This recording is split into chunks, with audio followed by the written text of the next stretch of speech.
News 81కు స్వాగతం. జైత్యాల జిల్లా కేంద్రంలోని విద్యానగర్లో గల ఎడ్ల అంగడి వద్ద ఉన్న రామాలయంలో అట్టహాసంగా ప్రారంభమైన భగవద్గీత శిక్షణ తరగతులు ఆసక్తికరంగా సాగుతున్నాయని సామాజిక కార్యకర్త తౌట రామచంద్రం తెలిపారు. భగవద్గీత శిక్షణ తరగతులు ఈనాటితో 2వ రోజుకు చేరాయి. ఆచార్యుల వారు వేముల రామరెడ్డి గారు 12వ అధ్యాయంలోని భక్తి యోగంలో ఉండవలసిన లక్షణాలను సకల ప్రాణుల ఎడల దయ, క్షమ, ప్రేమ కలిగి ఉండాలని, అహంకారము మమకారము తొలగించుకోవాలని భక్తి యోగంలోని అనేక విషయాలను హృదయాలకు హత్తుకునేలా చెప్పారు. ఈనాటి ఈ కార్యక్రమంలో ఆలయ ఈవో ఎస్ సురేందర్, ఆలయ ధర్మకర్త డాక్టర్ వేణుగోపాల్ రెడ్డి, ఆలయ అర్చకులు రంజిత్ కుమార్ ఆచార్య, వికాస తరంగిణి పొట్లపల్లి జమున, శివనాత్రి చిరంజీవి, బోయిని పద్మాకర్, సామాజిక కార్యకర్త తౌడు రామచంద్రం, భక్తులు, మాతలు తదితరులు పెద్ద ఎత్తున పాల్గొన్నారు. పక్షయే పునస్తాని కల్పాదౌ విసృజామ్యహం. కల్ప అంతము లోపల పరమేశ్వరుడే. అందువల్ల ఇక్కడున్న ప్రాణికోటి మనం ఎట్లయితే వచ్చామో ప్రతి ప్రాణికోటి కూడా భగవంతుని యొక్క అనుగ్రహం వల్లనే, దయ వల్లనే వచ్చింది. అహంకారం, 2 కారాలు చాలా ఘాటైనటువంటివి.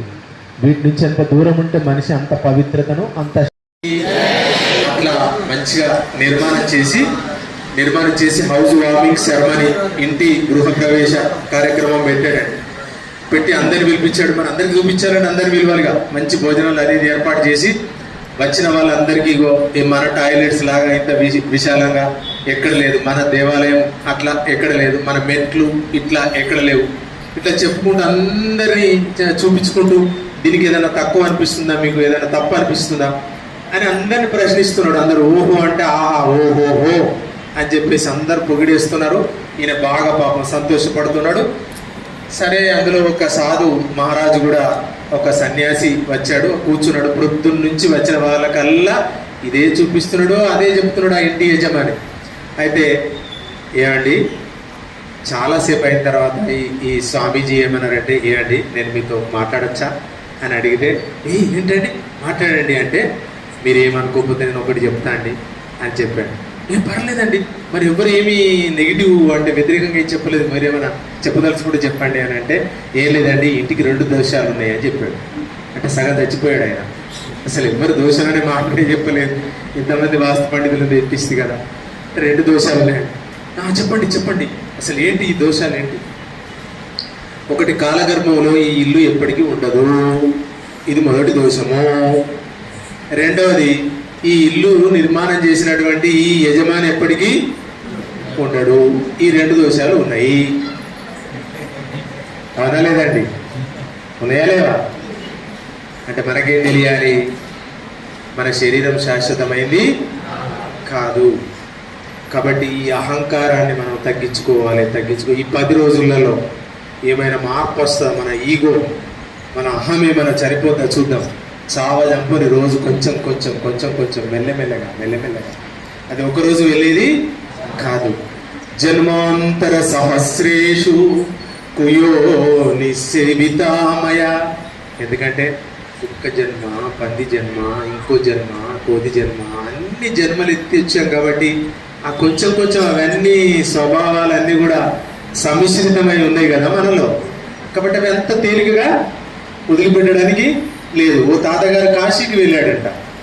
కాశీకి వెళ్ళి అతడు అక్కడ, మీకు తెలుసు కాశీలో ఏదో ఒకటి వదిలేయాలి కాబట్టి తాతయ్య ఏం చేశాడంటే, ఇతనికి కొంచెం గోకుడు దురద అట్లాంటిది ఉన్నట్టున్నది, వంకాయ తినద్దని ఎవరో చెప్పినట్టున్నారు. సరే నేను తినకూడదు తోటి వదిలేసేస్తా అని చెప్పేసి, మనకు అవసరం లేదని వదిలేసి ఇచ్చాను. చూడండి, త్యాగం అంటే అది కాదండి. త్యాగం అంటే మనకు బాగా ఏది నచ్చుతుందో అది వదిలేస్తే దాన్ని త్యాగం అంటారు. కానీ మనకు అవసరం లేదు, పాత చెప్పులు, పాత బట్టలు, పాత సామానంతా ఇచ్చేసిన, దానం చేసినట్టు, అది నీకు అవసరం లేదు కాబట్టి ఇచ్చేసిన, దాని దానం అని చెప్పుకోవడానికి ఏమి లేదు. నీకేది ఇష్టమో అది ఇస్తే దాన్ని త్యాగము అంటాం. ఓకే, కాబట్టి తాతయ్య గారు ఏం వదిలేశారు? వంకాయ వదిలేశారు. బాగుందా ఇది? లేదు. అయితే ఒక పెద్ద ఆయన కాశీకి వెళ్ళి ఆయన అనుకున్నాడు, కోపం చాలా మంచిది, కోపంబుచే సర్వ పాపంబు హెచ్చును. కోపాల వల్ల చాలా పాపాలు హెచ్చుతాయి కాబట్టి కోపాన్ని వదిలేస్తాను. ఆ పెద్ద ఆయన అక్కడ ఏం వదిలేశాడు?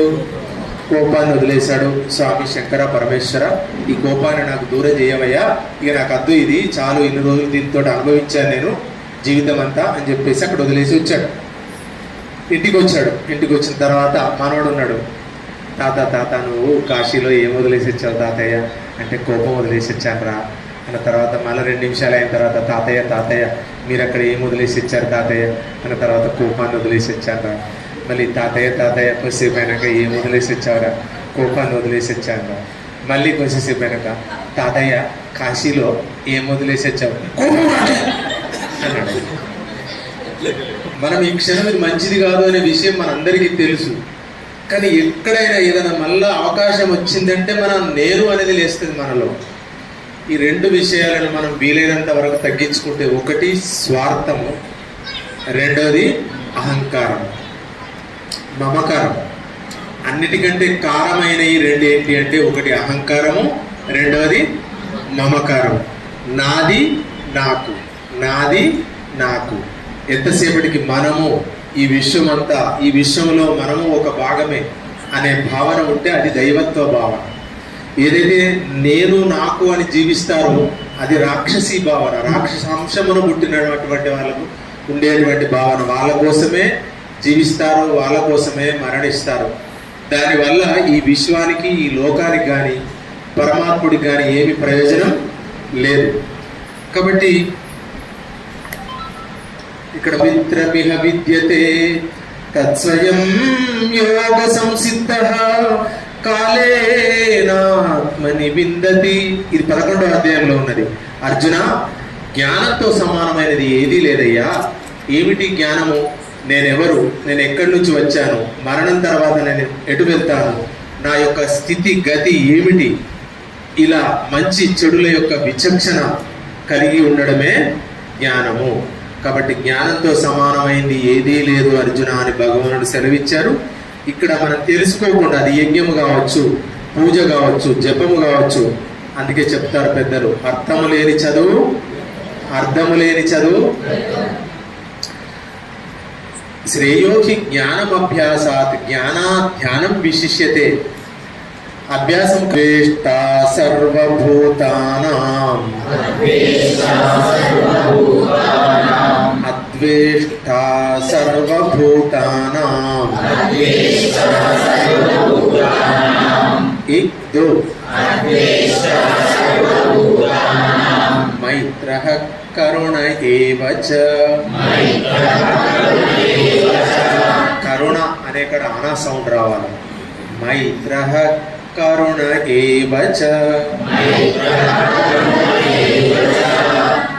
ఇక్దో సుఖ క్షమే. మరోసారి అద్వేష్ట సర్వభూతానాం. స్థానేతి ఏకదా బ్రాహ్మణముపహారతి ఏకదైకజమానస్య ఆదిత్యేదో దదాతి మంగళాగాతన పరైర్మదా కార్యప్రోగమై సర్వైశ్చ పురమైరాచార్యై తత్పురుషాయాస్తు మంగళం. జై బోలో గోపాల కృష్ణ భగవానికి. మంగళ నీరాజన దీపం సందర్శయామి. దయ ఉంచి